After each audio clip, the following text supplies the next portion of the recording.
Et bonjour, aujourd'hui je vous parle des vertus du froid et notamment la douche froide.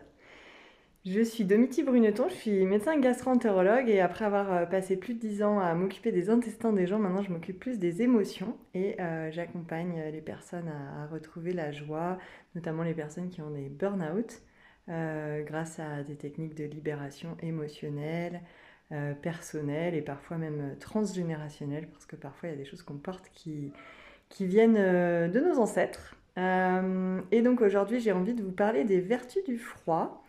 Notamment,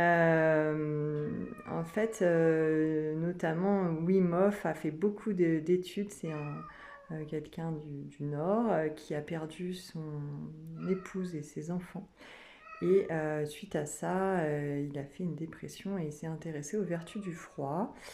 Et notamment avec des techniques aussi de respiration pour aider à supporter le froid. Et s'est rendu compte des immenses bienfaits du froid sur les émotions, sur le mental.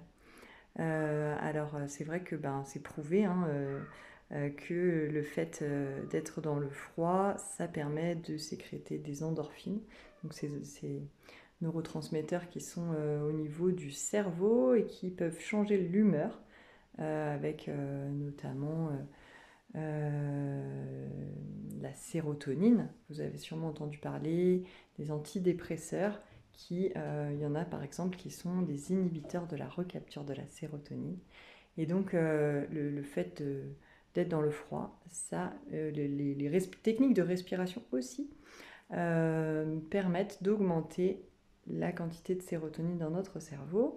Et puis ça entraîne aussi des tas de cascades hormonales, ça stimule la sécrétion d'adrénaline, de noradrénaline, ça c'est les hormones plutôt du stress, entre guillemets, donc c'est comme si ça remet en mouvement, ça fait recirculer l'énergie dans le corps, et ça va permettre aussi des bienfaits sur la baisse de la tension artérielle,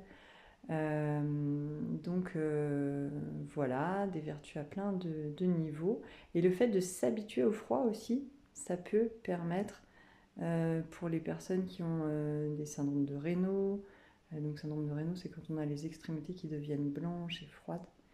Le fait de comme s'habituer progressivement, ça peut permettre de diminuer ces symptômes-là et de mieux supporter.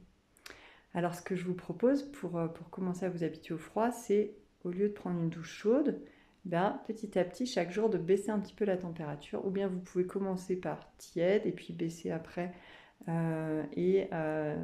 Sachant que l'objectif, c'est d'arriver à prendre une douche froide, ce que je viens de faire ce matin. De façon à vous mettre vraiment dans une énergie dynamique dès le début de la journée. Ou ça peut être aussi le soir, de façon à avoir un sommeil bien récupérateur. Voilà, vous essayez ça et puis vous mettez un petit commentaire pour me dire comment c'est pour vous.